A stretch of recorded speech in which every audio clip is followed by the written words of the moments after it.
আসসালামু আলাইকুম, রসালো টেক চ্যানেলে আপনাকে স্বাগত জানাচ্ছি।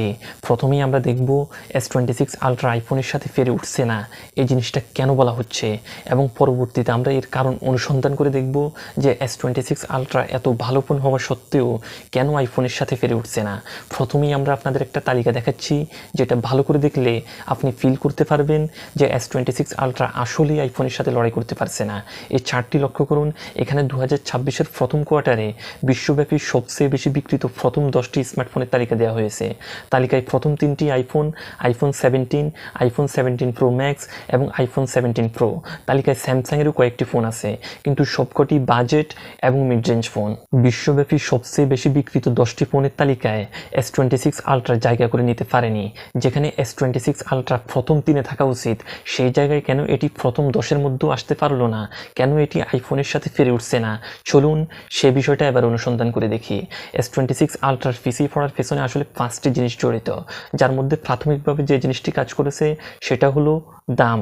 S26 আলট্রার গ্লোবাল প্রাইসিংটা যদি আপনি দেখেন, S26 আলট্রার দাম কিন্তু আইফোন 17 প্রো ম্যাক্সের চেয়েও $100 বেশি। গ্লোবালি S26 আলট্রার দাম হচ্ছে 1299, অর্থাৎ $1300, আর আইফোন 17 প্রো ম্যাক্সের দাম হচ্ছে 1199, অর্থাৎ $1200। যদিও বাংলাদেশে আইফোনের দাম S26 আলট্রার চেয়ে বেশি থাকে, কিন্তু গ্লোবালি ইউরোপ আমেরিকান মার্কেটে এই যে $100 পার্থক্য, এটা কিন্তু ভালো একটা প্রভাব ফেলে। সাধারণ মানুষ যখন ফোন কিনতে যায়, তখন তারা দেখে $100 কমে তারা অ্যাপলের তরফ থেকে সেরা ফোনটি পাচ্ছে। সেখানে S26 আলট্রার জন্য বাড়তি $100 খরচ করার যৌক্তিকতা তারা খুঁজে পায় না। আর $100 অঙ্কটা কিন্তু কম নয়, বাংলাদেশি টাকায় প্রায় 12,500 টাকা। S26 আলট্রা পিছিয়ে পড়ার ক্ষেত্রে 2 নম্বরে যে জিনিসটি কাজ করেছে সেটা হলো নতুনত্বের অভাব। আমরা যারা অ্যান্ড্রয়েড ফোন কিনি, আমরা সবাই নতুন কিছু পাবো, সেই জন্যই অ্যান্ড্রয়েড ওয়ার্ল্ডের দিকে যাই। সেক্ষেত্রে S26 আলট্রা মানুষের চাহিদা পূরণ করতে পারছে না। আপনি যদি S22 আলট্রা থেকে S26 আলট্রা পর্যন্ত স্যামসাংয়ের আলট্রা সিরিজের ফোনগুলো দেখেন, তাহলে দেখবেন ডিজাইন, ক্যামেরা বা ইন্টারনাল অন্যান্য হার্ডওয়্যার কম্পোনেন্টগুলোতে উল্লেখযোগ্য এমন কোনো ইনোভেশন আসে নাই যার জন্য মানুষ এটা কিনতে হুমড়ি খেয়ে পড়বে।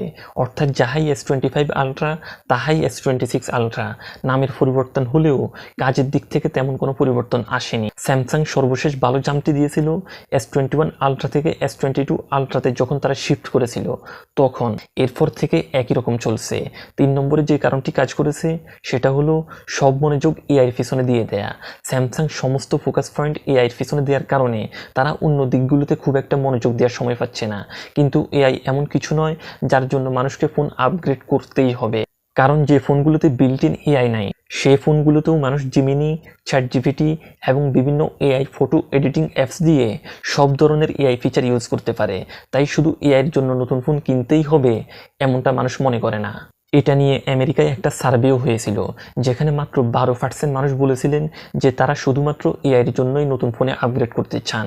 4 নম্বরে যে জিনিসটি কাজ করেছে সেটা হলো সাধারণ মানুষ যারা টেক নিয়ে খুব একটা নাড়াছাড়া করেন না, তারা কিন্তু এখনও অ্যাপল এবং তার আইফোনকেই একমাত্র দামি ফোন, সেরা ফোন মনে করে, এবং তারা আইফোন কিনে সন্তুষ্ট থাকতে পারেন, কারণ তাদের ইউজেসটাই এমন যে তারা ফোনে টুকটাক ছবি তোলা, ইউটিউব সহ কিছু সোশ্যাল মিডিয়া ব্রাউজিং এবং কিছু ব্যাংকিং অ্যাপস ইউজ করে থাকেন। এর বাইরে তারা ফোনের টেকনিক্যাল দিক নিয়ে খুব একটা ঘাটাঘাটি করেন না। আর বেসিক জিনিসগুলো যেহেতু আইফোনে খুব ভালো কাজ করে, তাই তারা ফোন নিয়ে যথেষ্ট হ্যাপি থাকার পাশাপাশি কিছুটা আত্মতুষ্টিতেও ভুগতে পারেন যে তার ফোনটি যে দামি ফোন, এটা যে কাউকে এক দেখাতে বোঝাতে পারতেছে।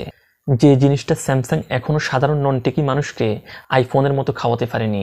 5 নম্বরে বলবো সেলিব্রিটি এবং ভিডিওগ্রাফি ইফেক্ট।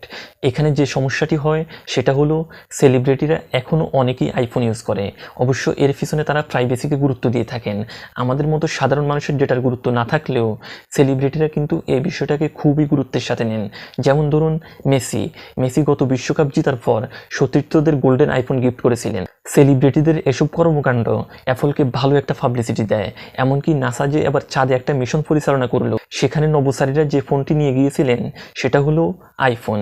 এই জিনিসগুলো সাধারণ মানুষের উপর একটা ইমপ্যাক্ট ফেলে। তাছাড়া এখন পর্যন্ত ভিডিওগ্রাফির ক্ষেত্রে আইফোন তাদের সেরা অবস্থান ধরে রেখেছে, যার ফলে কন্টেন্ট ক্রিয়েটররা ডিএসএলআর এর পাশাপাশি ভিডিও করার জন্য আইফোনও ব্যবহার করেন, যেগুলো দিন শেষে সাধারণ মানুষকে আইফোনের দিকে প্রভাবিত করে। S26 আলট্রা কেন বিশ্বব্যাপী সবচেয়ে বেশি বিক্রিত 10টি ফোনের তালিকায় থাকতে পারলো না, এই ব্যাপারে আপনার মন্তব্য কমেন্টে জানাতে পারেন। আজকের মতো এখানেই বিদায় নিচ্ছি। আল্লাহ হাফেজ।